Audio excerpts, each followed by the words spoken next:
இன்றைய புதிய அரசு அந்த துறைமுகத்துக்குள் தன்னுடைய செயல்பாட்டை செய்ய நினைப்பது உண்மையிலே வரவேற்கத்தக்கது.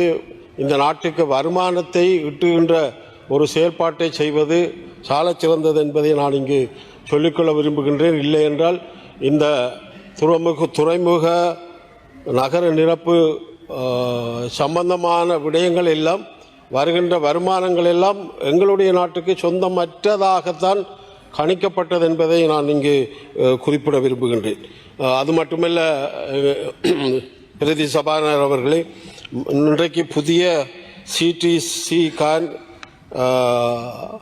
ஒன்று இந்த இலங்கை நாட்டிற்கு எங்களுடைய சுகாதார அமைச்சுக்கு கிடைத்ததற்காக அறிகின்றேன்.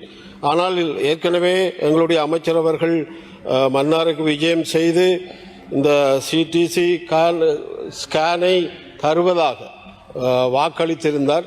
ஆனால் இப்பொழுது செய்திகள் அது உண்மையாக தெரியவில்லை. ஆனால் மன்னார் வைத்தியசாலையின் பெயர் அதில் இடம்பெறவில்லை என்பதை சுட்டிக்காட்டியிருந்தார்கள். நான் இந்த உயரிய சபையிலே ஏற்கனவே மன்னார் மாவட்டத்தின் வைத்தியசாலை சம்பந்தமாக பலருக்கும் இங்கே இருக்கின்ற வன்னி மாவட்ட நாடாளுமன்ற உறுப்பினர் எல்லோருக்கும் தெரிந்த விடயம். ஆகவே இந்த விடயத்தை எங்களுடைய வன்னி நாடாளுமன்ற உறுப்பினர்கள், அரசாங்கம் சார்ந்த உறுப்பினர்கள் கூட இதை வலியுறுத்தி இந்த இன்றைக்கு இறக்குமதி செய்யப்பட்டிருந்த இந்த சிடிசி ஸ்கேன் மன்னார் மாவட்டத்துக்கு சென்றடைவதற்கு எல்லாரும் முயற்சி பண்ண வேண்டும். அமைச்சரிடமும் இது சம்பந்தமாக நான் கேட்டுக்கொள்ள விரும்புகின்றேன். தயவாக கேட்டுக்கொள்ள விரும்புகின்றேன். வினயமாக கேட்டுக்கொள்ள விரும்புகின்றேன்.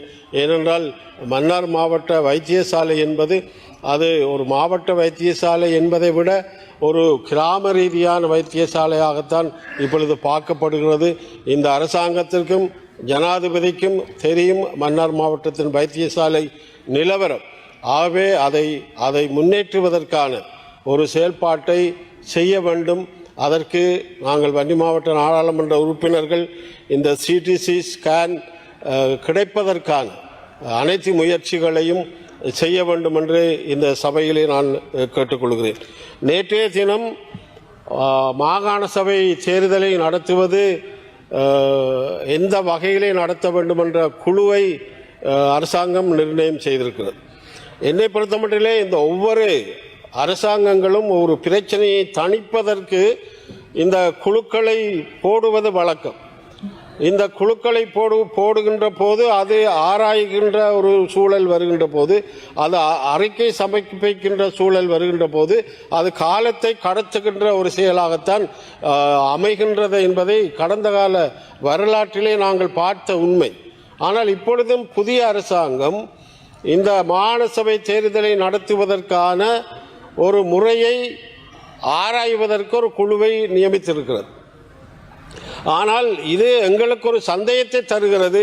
இந்த மாகாண சபை தேர்தலை காலம் கடத்துகின்ற ஒரு நிலையை புதிய அரசாங்கம் இந்த அரசாங்கம் கொண்டிருக்கிறதா என்ற ஒரு சந்தேகம் இருக்கிறது. ஏனென்றால் பலமுறை அமைச்சர்களும் இந்த அரசாங்கமும் சொன்னது மாகாண சபை தேர்தலை நடத்துவோம் என்று.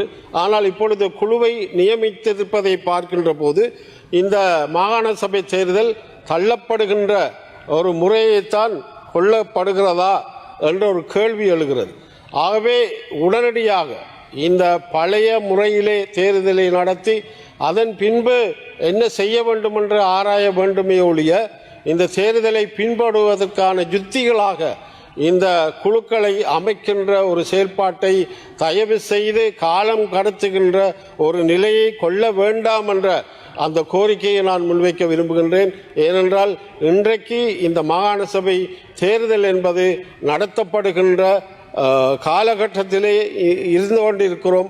ஆகவே இந்த அரசாங்கம் உடனடியாக இந்த தேர்தலை நடத்துவதற்கான முயற்சியை மேற்கொள்ள வேண்டுமே ஒழிய குழுக்களை அமைத்து அதை ஆராய்ந்து அது எந்த வகையிலே செயல்பட வேண்டும் என்று காலத்தை கடத்தி அதன் பின்பு அப்படியே கைவிடுகின்ற, என்றால் புதிய அரசியல் சாசனம் எழுதப்பட போகிறது என்று சொல்லப்படுகிறது.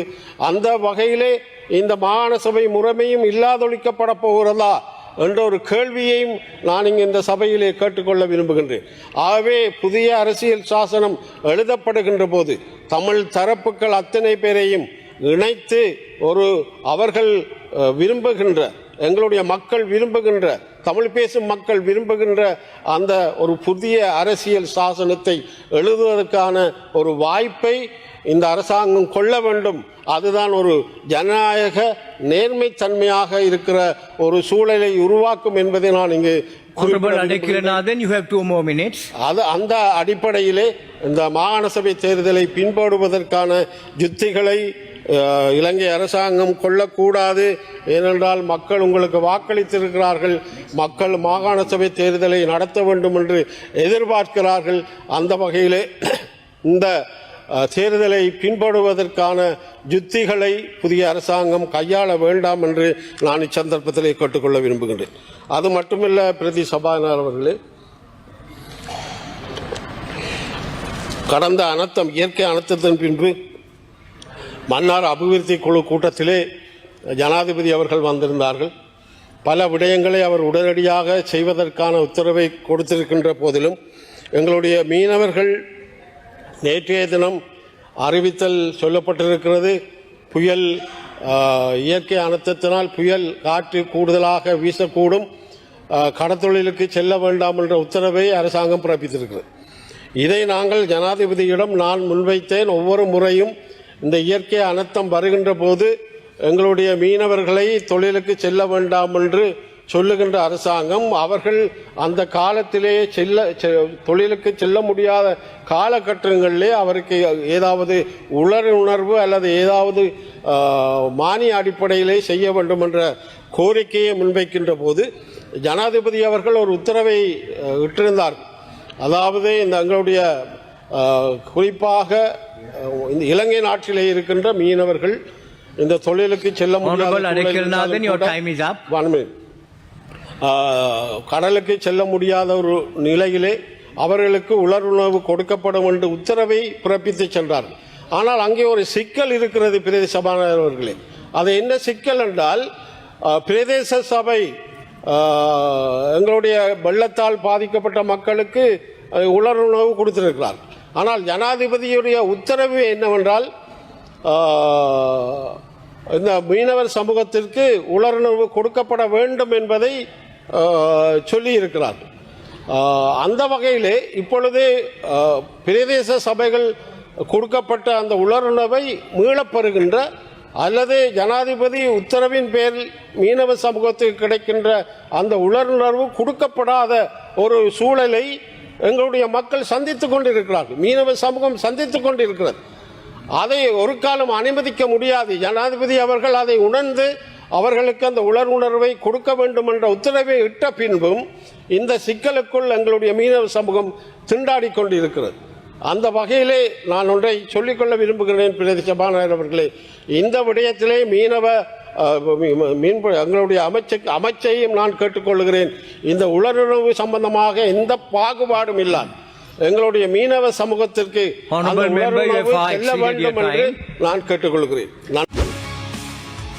செய்திகளை உடனுக்குடன் தெரிந்து கொள்ள உடனே சப்ஸ்கிரைப் பண்ணுங்க.